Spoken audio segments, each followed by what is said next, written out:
সম্মানিত ভিউয়ার্স, আসসালামু আলাইকুম। আমি মসনদ সাগর, সবার জন্য ব্লগের পক্ষ থেকে আন্তরিক শুভেচ্ছা জানাচ্ছি আজকের ভিডিও দেখার জন্য। আজকের ভিডিও আমার শ্রেণী শিক্ষকের গুণাবলী ও তার কর্তব্য নিয়ে, class teachers qualities and his duties. একজন শ্রেণী শিক্ষক হতে হলে তার বিশেষ বিশেষ কিছু গুণাবলী থাকতে হয়, কারণ একজন শ্রেণী শিক্ষকের অনেক দায়িত্ব কর্তব্য।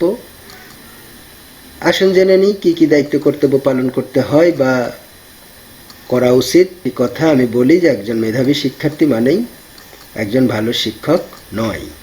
আসুন জেনে নিই শ্রেণী শিক্ষক অর্থাৎ ক্লাস টিচার বলতে কী বোঝায়।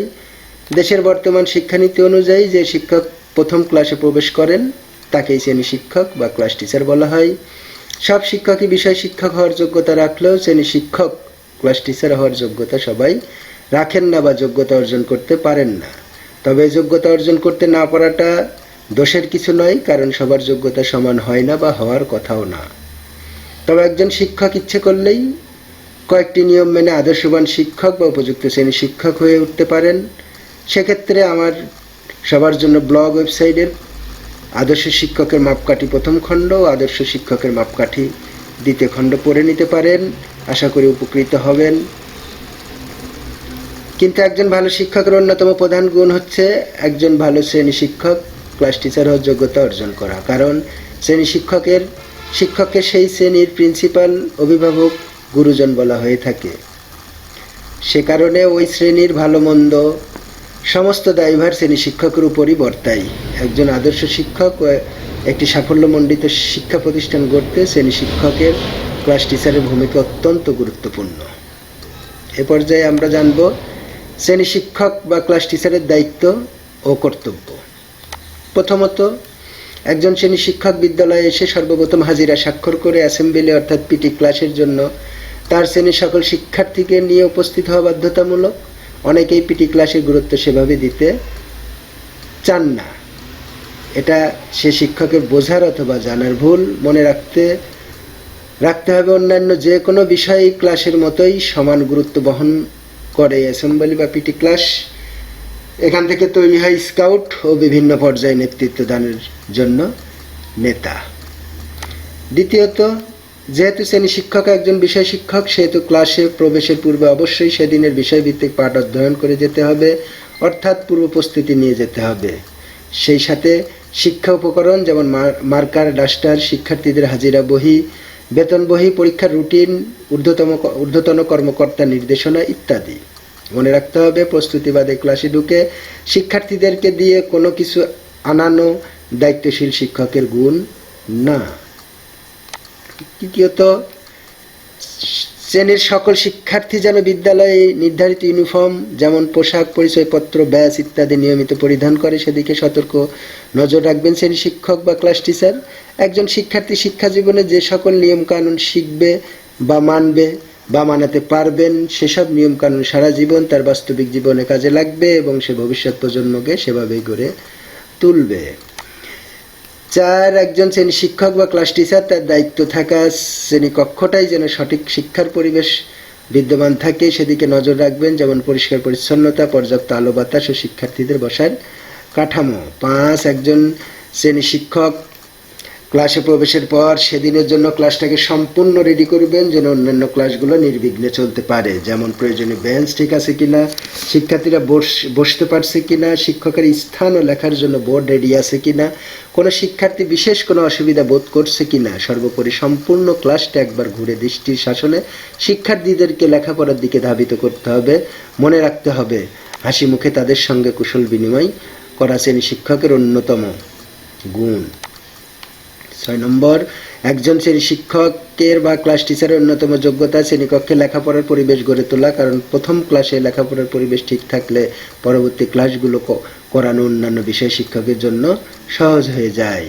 7 নম্বর, শ্রেণী শিক্ষক বা ক্লাস টিচার তার শ্রেণীর শৃঙ্খলা রক্ষার্থে সেশনের শুরুতে শ্রেণী ক্যাপ্টেন নির্বাচন করবেন, যাদের মাধ্যমে সারা বছর শ্রেণী নিয়মিত রিপোর্ট সংগ্রহ ও প্রয়োজনীয় পদক্ষেপ গ্রহণ করবেন। মনে রাখতে হবে শ্রেণী ক্যাপ্টেনদের সামনের বেঞ্চে বসানোর ব্যবস্থা করতে হবে। উল্লেখ্য, শ্রেণী ক্যাপ্টেন নির্বাচনের অন্যতম কারণ ভবিষ্যৎ নেতৃত্ব তৈরি। 8 নাম্বার দেখি, এরপর অফিসিয়াল কোনো নির্দেশনা থাকলে তা যথারীতি শিক্ষার্থীদেরকে অবহিত করতে হবে। এছাড়াও শ্রেণী শিক্ষক পড়ালেখার প্রতি একঘেয়েমিতা দূর করতে সপ্তাহে একদিন আনন্দ বিনোদনের ব্যবস্থা করতে পারেন, যেমন সাংস্কৃতিক চর্চার, কবিতা, গান, অভিনয়, কুইজ প্রতিযোগিতা ইত্যাদি। চিত্ত বিনোদন পেতে সবার জন্য ব্লগের সঙ্গে থাকতে পারেন, ইচ্ছেমতো কন্টেন্ট খুঁজে নিতে পারেন সবার জন্য। 9 নম্বরে আমরা দেখি, একজন শ্রেণী শিক্ষক বা ক্লাস টিচার তার ক্লাসে সকল শিক্ষার্থীদেরকে বৃত্তান্ত সংগ্রহ করবেন, যেমন পিতামাতার নাম, জন্ম তারিখ, এলাকার ঠিকানা, অভিভাবকদের ফোন নম্বর, শিক্ষার্থীর ভবিষ্যৎ পরিকল্পনা ইত্যাদি ইত্যাদি। 10 আমরা দেখছি, একজন শ্রেণী শিক্ষক বা ক্লাস টিচার নিয়মিত শিক্ষার্থীদের অভিভাবকের সাথে যোগাযোগ রক্ষা করবেন, ফোনে, পত্রের মাধ্যমে কিংবা সরাসরি বাসায় গিয়ে। একজন শ্রেণী শিক্ষক বা ক্লাস টিচার তার শ্রেণীতে থাকা সকল শিক্ষার্থীর ছুটির আবেদনপত্র বিবেচনা সাপেক্ষে সুপারিশ করে প্রধান শিক্ষক অথবা সহকারী প্রধান শিক্ষক দ্বারা ছুটি মঞ্জুর করা হলে সেই সকল আবেদনপত্র নিজ দায়িত্বে সংগ্রহ করবেন। একজন শ্রেণী শিক্ষক বা ক্লাস টিচার তার শ্রেণীর সকল শিক্ষার্থীর অভিভাবক হিসেবে প্রতিষ্ঠানের বর্তমান পরিকল্পনা, ভবিষ্যৎ পরিকল্পনা এবং প্রতিষ্ঠানটি যে আধুনিকায়ন হিসেবে এগিয়ে যাচ্ছে তার সঠিক তথ্য অভিভাবকদের নিকট পৌঁছে দিবেন। 13 আমরা দেখছি, নিয়মিত মাসিক বা সাপ্তাহিক রিপোর্ট সংগ্রহ ও তা পর্যালোচনা করে প্রয়োজনীয় ব্যবস্থা গ্রহণ করে দুর্বল শিক্ষার্থীদেরকে সবল করার জোর প্রচেষ্টা চালাবেন। 14 নম্বরে, একজন শ্রেণী শিক্ষক বা ক্লাস টিচার বিভিন্ন সময়ে শিক্ষক ইনচার্জ বা গাইড শিক্ষক হিসেবে দায়িত্ব পালন করে থাকেন। সে সময় অবশ্যই শিক্ষকদের নিয়মিত মিটিংয়ের মাধ্যমে উদ্বুদ্ধ করতে হবে এবং আলোচনার মাধ্যমে বিদ্যমান সমস্যা সমাধানের প্রয়োজনীয় ব্যবস্থা গ্রহণ করতে হবে। 15 আমরা দেখছি, এছাড়াও ফলাফল বহি সংরক্ষণ ও সঠিক সময়ে ফলাফল ঘোষণা সহ ওই শ্রেণীর অন্যান্য বিষয়, শিক্ষক স্ব বিষয়ে ইতিবাচক পড়াচ্ছেন কিনা বা নিয়মিত শ্রেণীর ডায়েরি লেখা হচ্ছে কিনা খোঁজখবর রাখবেন, যদি না হয় তবে সমন্বয় করবেন। এর বাইরেও ছোটোখাটো অনির্ধারিত দায়িত্ব পালন করতে হয় একজন শ্রেণী শিক্ষক বা ক্লাস টিচারকে। এসব অনির্ধারিত দায়িত্ব তাৎক্ষণিকভাবে আসে এবং তাৎক্ষণিকভাবেই দায়িত্বদের সঙ্গে পালন করতে হয়। তো দর্শক বন্ধু শ্রোতারা, আমার ভিউয়ার্সগণ, অবশ্যই একজন শ্রেণী শিক্ষক হিসেবে শ্রেণী শিক্ষকের দায়িত্ব কর্তব্য সম্বন্ধে হয়তো কিছুটা অবগত করতে পারলাম, বোঝাতে পারলাম যে একজন শ্রেণী শিক্ষক আসলে বিষয় শিক্ষকের মতোই, কিন্তু আলাদা কিছু দায়িত্ব, সততা এবং আদর্শর গুণ তার মধ্যে থাকতে হয়। অতএব আশা করব প্রত্যেক শিক্ষক শ্রেণী শিক্ষক হওয়ার যোগ্যতা অর্জন করবেন এবং শ্রেণী শিক্ষক হতে হবে। শ্রেণী শিক্ষকে আসলে অনেক দায়িত্ব থাকে, যেগুলো পালন করলে প্রশাসনিক কর্মকর্তা হিসেবে ভবিষ্যতে নিজেকে এগিয়ে রাখতে পারবেন। ভালো থাকবেন সবাই। আবারও অনুরোধ করছি, আমার চ্যানেলটা যদি সাবস্ক্রাইব না করে থাকেন, সাবস্ক্রাইব করে সঙ্গে থাকুন এবং www.sobar.blog.blogspot.com লিঙ্কটি ডেসক্রিপশনের নিচে দেওয়া থাকছে। এই ওয়েবসাইটে গিয়ে আপনি শিক্ষা প্রশিক্ষণ, স্বাস্থ্যকথা, গল্প, উপন্যাস সহ ইসলামিক কন্টেন্ট সহ বিভিন্ন চিত্ত বিনোদনের ব্যবস্থা এই ওয়েবসাইট থেকে আপনি পড়তে পারবেন, পড়ে শিখতে পারবেন, অপরকে শেখাতে পারবেন। ধন্যবাদ, ভালো থাকুন। আসসালামু আলাইকুম ওয়া রাহমাতুল্লাহি ওয়া বারাকাতুহু।